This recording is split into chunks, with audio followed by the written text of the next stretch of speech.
Hello, my name is Arava VT. I am a content creator for the first Descendants, and I'm here to share with you some important basic information about the game before you begin your playthrough.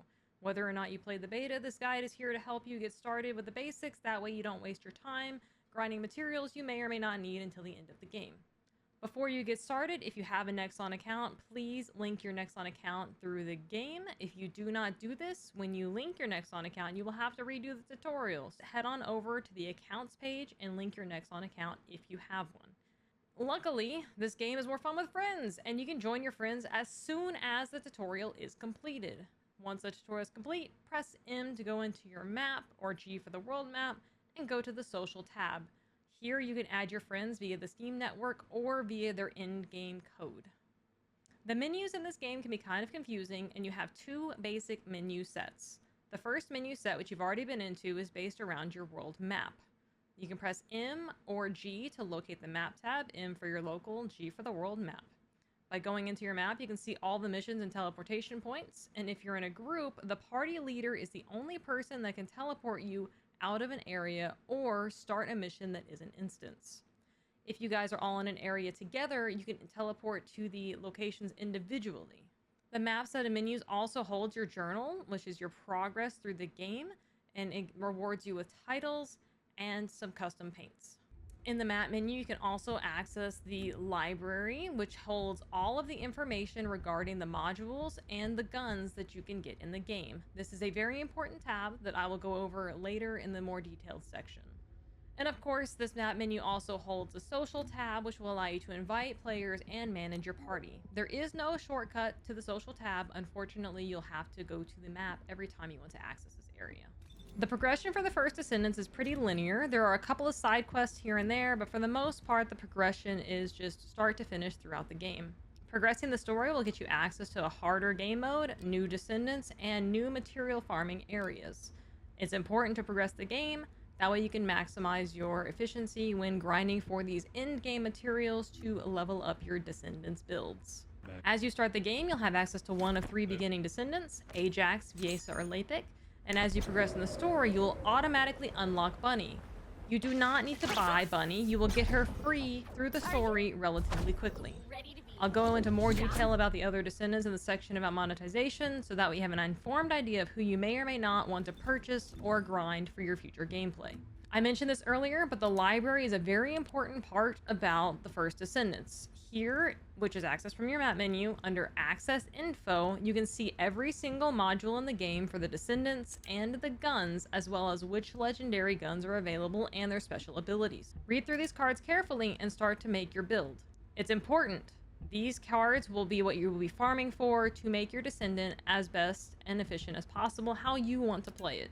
You can track and favorite a couple of specific things. However, you are locked by the progression in the game as to how many items you can track at a time. Increase progression to track more items. This tab also shows you all the resources in the game and where to find them. When you press F, you can scroll down to view each location and mission that contains the items that you're looking for. Note, some of these are drops from random mods in the missions, and others are actual mission rewards. Check the drop rates, see which one is more interesting to you to farm. As you go through the game, you'll start collecting resources. It's very important that you start turning these resources and refining them into the components that you will need to upgrade your gear later in the game. There are several types of resources that you use to upgrade and modify your weapons, but luckily these resources, for the most part, are not shared between each other. So there's no reason not to make as many as you possibly can and stock up for later use.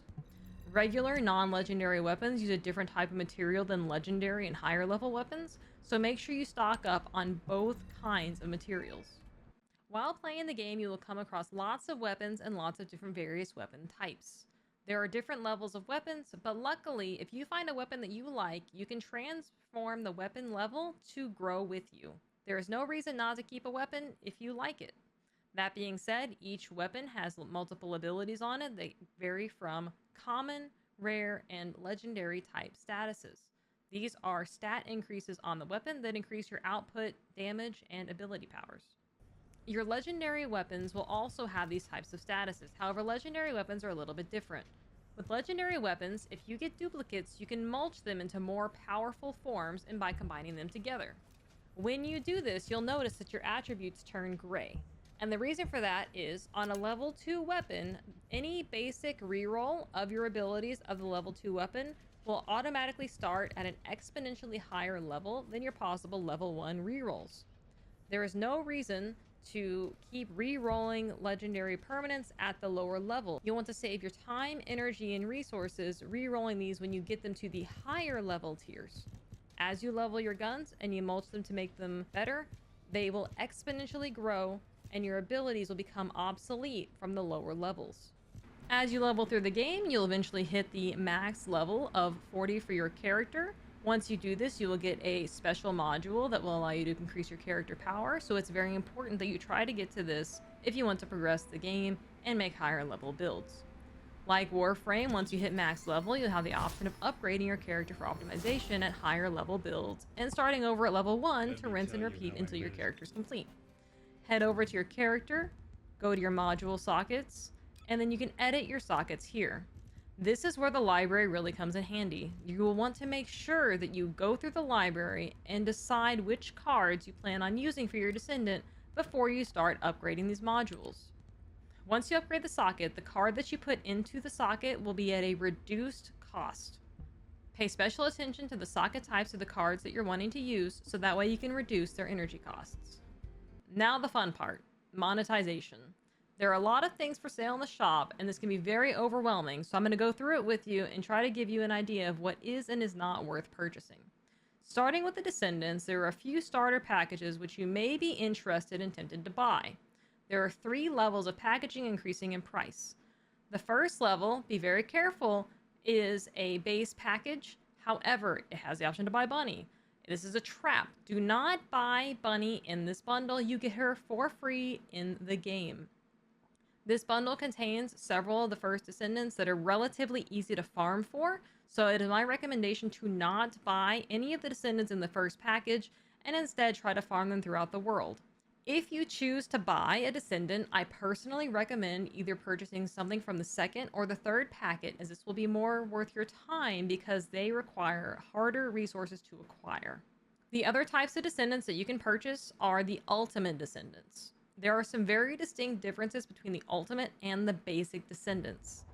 The Ultimate Descendants will have 4 already upgraded sockets when you purchase them. That will save you 2 entire levels to 40 and 2 extremely rare crafting components to upgrade those module settings. There are 2 different levels of the Ultimate skins, one around $75 which just contains the character, and then another at $100 which contains some cosmetics as well as some leveling up components. If you are choosing to buy the Ultimate skin rather than grinding for them in the game for free, I recommend purchasing the higher level bundle, as you will want to use the components to maximize your time and efficiency. The other piece of monetization that I highly recommend buying is the Battlepass. It is 500 caliber, of which you receive 300 caliber back in the Battlepass, as well as some cosmetics, some paints, which would cost you 25 caliber each, and some guns and other accessories. Paints and customization, you say? Well, the only way that you can customize your character is if you purchase a skin. In order to customize your skin, you cannot buy the paints in the normal shop. You have to go to your inventory screen, select your Descendant, go to your skin, select it, and here you can edit your colors. Once you have colorized your Descendant how you would like, you can purchase these paints by going to the bottom right or pressing X. Make sure after you purchase the paints you apply them, or you'll have to redo it again. It is really important to note that once you use a paint pot on that skin, that paint pot is locked to that skin forever. You will not be able to change that paint pot to another skin or another Descendant. I hope that you enjoyed this video, and if you did, please go to your social tab in game, find my name, AravaVT, hashtag 9304, or use the link in the comment section below to select me as your creator. This helps support my content. You'll be receiving rewards at a later date. You can only support one creator at a time, so please choose me. If you don't, please make sure that you support somebody. It costs you nothing, and it helps us continue to make content for the game. I'll be making more guides as I get closer to in-game progression, but if you have any other questions, please feel free to stop by my stream, and I'll be happy to answer them as I can. Thank you so much.